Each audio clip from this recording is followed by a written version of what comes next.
ওখানে এই ঘরটার ভেতরে খুলুন।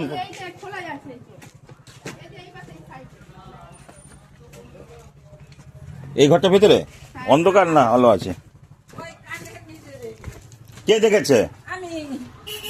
দেখেছেন তো? চন্দ্রবড়া আছে এই তো?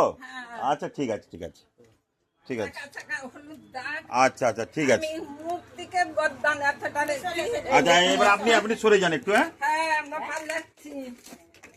চলো ছবি লিখে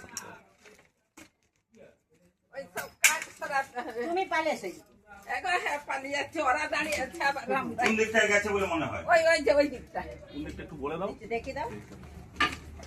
ও আচ্ছা আচ্ছা ঠিক আছে ঠিক আছে ঠিক আছে ঠিক আছে আচ্ছা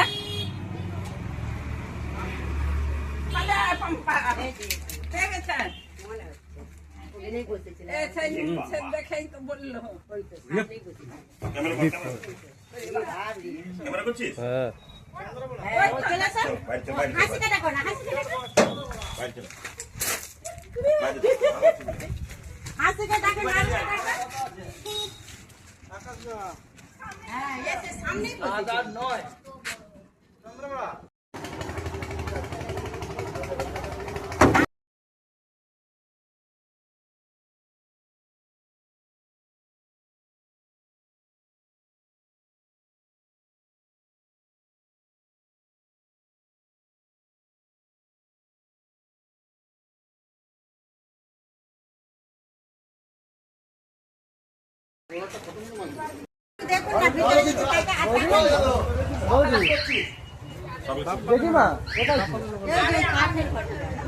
রাজপুতরা অন্তর্গত সোনাখালী গাছ ছিল রেসেল ভাইপার আমি রেস্কিউ করলাম। আমি সিমিট করেই সাপকে নিয়ে গিয়ে আমরা গভীর জঙ্গলে ছেড়ে দেবো, কারণ সাপকে বাঁচিয়ে রাখতে হবে। সাপের বিষ থেকে অনেক প্রকার ঔষধ তৈরি হয়, আর সাপ কাউকে কামড়ালে যত তাড়াতাড়ি সম্ভব হসপিটাল, সময় নষ্ট না করে।